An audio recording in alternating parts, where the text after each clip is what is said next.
हमारे reader first RF live news में। आइए देखते हैं आज की बड़ी खबर। आचार संहिता लगने के बाद जिला प्रशासन और पुलिस एक्टिव मोड में आ गया है। इसी कड़ी में आज चक्रधर नगर थाना प्रभारी और जिला प्रशासन की टीम ने लगभग 18 लाख रुपए पकड़ा है। वहीं बीते 2-3 दिनों में लगभग 45 लाख रुपए की जब्ती की गई है।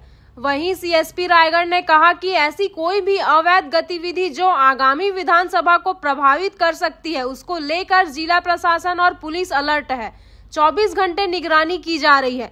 विधानसभा चुनाव को लेकर रायगढ़ जिले में 20 अंतर्राज्य बैरियर बनाया गया है, जहां जिले और राज्य के अंदर आने जाने वाली सभी गाड़ियों को सघन जांच किया जा रहा है। भारतीय निर्वाचन आयोग के स्पष्ट निर्देश हैं कि अगर कोई 50,000 से अधिक की राशि लेकर चलते हैं तो कारण रखना चाहिए, खास तौर से अगर कोई राजनीतिक दल से जुड़े हुए हैं।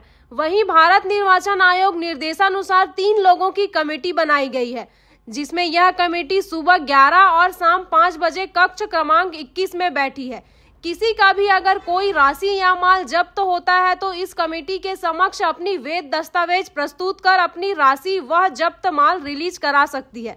उप निर्वाचन अधिकारी ने बताया कि कल 3 लोगों जिनकी नगद राशि जब्त की गई थी, उन्होंने अपना वैध दस्तावेज पेश किया था, जिसे इस कमेटी ने संबंधित व्यक्ति को नगद वापस किया।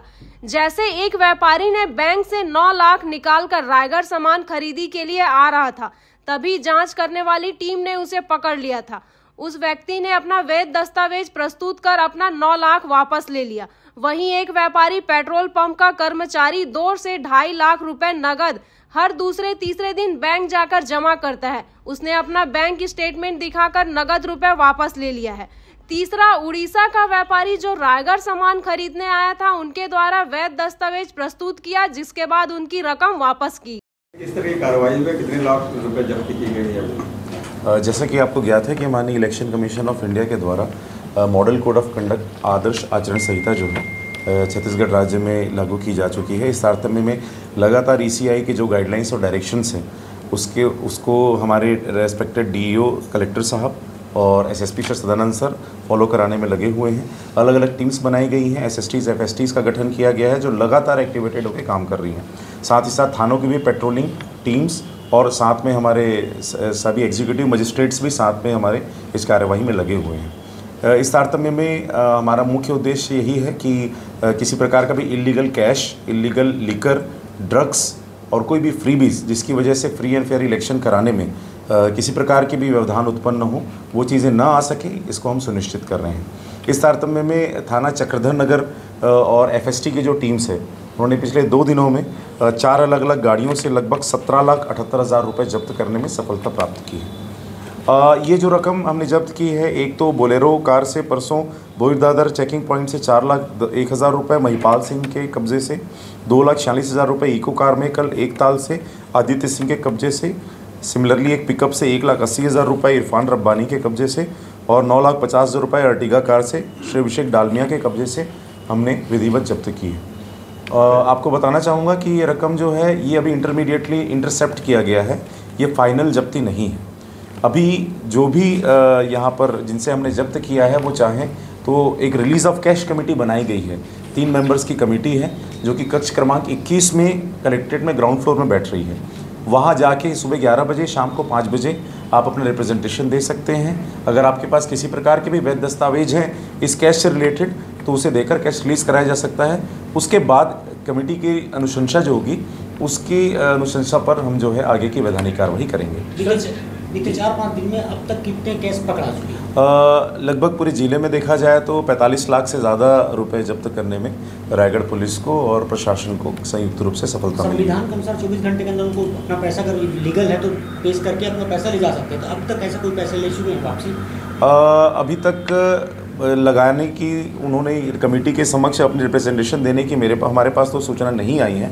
तो जहाँ जहाँ जब्त है वहाँ पर विधिवत संबंधित 102 के तहत भी कई जगह जब्ती हुई, जैसे जुटमिल थाने में 102 के तहत जब्ती हुई है, तो उस पर वो संबंधित एसडीएम साहब के द्वारा रिलीज़ किया जाएगा। लेकिन उसमें भी रिलीज़ ऑफ कैश कमेटी के पास रिप्रेजेंटेशन करके वापस से वो मामला संबंधित एसडीएम के पास आकर जो है उसका निराकरण हो सकता है। लगभग 45 लाख रुपए की अभी तक जब्ती हुई है, इसमें क्या कोई सट्टे का कोई एंगल सामने आ रहा है कि सट्टे का लेन देन के कोई पैसे हैं?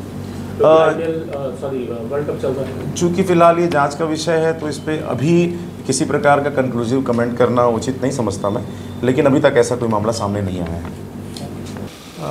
भारत निर्वाचन आयोग के स्पष्ट निर्देश हैं कि अगर कोई 50,000 रुपये से अधिक की राशि लेकर के चलते हैं तो उनको पर्याप्त कारण रखना चाहिए, और ख़ास तौर से कोई अगर राजनीतिक दल से या व्यक्ति से जुड़े हुए हैं, ऐसे व्यक्ति हैं, उनके ऊपर विशेष निगरानी है, क्योंकि यह धनराशि या कोई जो फ्री में वस्तुएं बांटने का कुछ चलन रहा है, तो आयोग के निर्देश हैं कि इस पर कड़ाई बरती जानी है। लेकिन भारत निर्वाचन आयोग का और हमारे कलेक्टर महोदय का स्पष्ट निर्देश है कि किसी भी आम नागरिक को या व्यवसायी को इससे परेशानी नहीं होना चाहिए।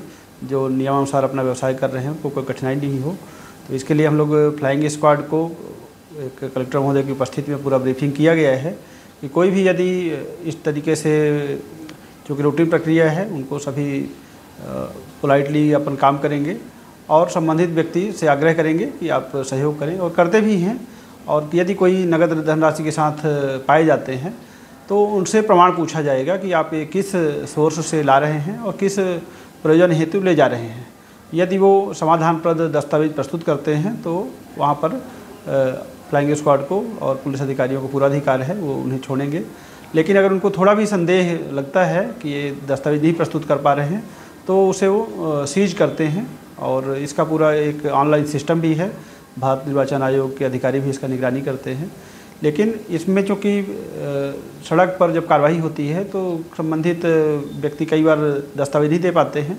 उसके लिए प्रक्रिया एक निर्धारित की गई है कि जिला पंचायत सीओ, अपर कलेक्टर अर्थात मैं, और हमारे जिला कोषालय अधिकारी, इन 3 लोगों की कमेटी भारत निर्वाचन आयोग के निर्देशानुसार कलेक्टर महोदय द्वारा गठित की गई है। और यह कमेटी इसी कक्ष क्रमांक 21 में बैठती है, प्रातः 11 बजे और शाम 5 बजे। ये इसका स्थायी समय है। किसी का भी अगर कोई राशि या माल जब्त होता है तो इस कमेटी के समक्ष वो अपील प्रस्तुत कर सकती है और अपने दस्तावेज पेश करेंगे, और उस कमेटी तत्काल उस पर निर्णय करती है और आगे जो भी उचित कार्रवाई होती है करती है। जिसमें रिलीज़ करने का निर्णय होता है तत्काल उसको रिलीज़ कराया जाता है। कल जैसे 3 केसेस आए थे, तो 3 केसेस में कमेटी के समक्ष संबंधित लोगों ने पूरे दस्तावेज पेश किए। जैसे एक प्रकरण में किसी ने 9 लाख रुपये आहरण किया, उन्होंने अपने बैंक खाते से आहरण किया और जिस कार्य के लिए ले जा रहे थे उसको दस्तावेज उन्होंने दिखाए, तो इससे उसको रिलीज किया गया। इसी तरीके से उड़ीसा से कोई व्यवसायी यहाँ सामग्री खरीदने आए, किराना सामग्री, तो फ्रिक्वेंटली उनका आना था। इसी प्रकार से एक पेट्रोल पंप के स्टाफ थे, तो उन्होंने दिखाया कि हम हर 2 या 3 दिन में 2 से 2.5 लाख 3 लाख रुपए जमा करते हैं, जो कि उनके स्टेटमेंट में प्रदर्शित है। तो अगर दस्तावेज लेकर चलते हैं तो कहीं कोई परेशानी नहीं होगी। मेरा आपके चैनलों के माध्यम से आम जनता से भी अपील है कि सामान्यतः आप सब जानते हैं कई बार प्रवृत्ति रहती है कि लोग बिल पक्का नहीं लेते हैं। जो भी खरीदी करें तो जो निर्देश हैं कि हमको बिल प्रॉपर लेना है वो ज़रूर लें।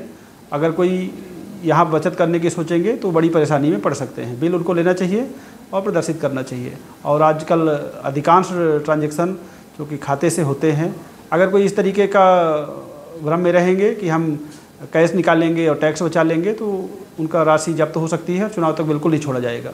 तो ये सभी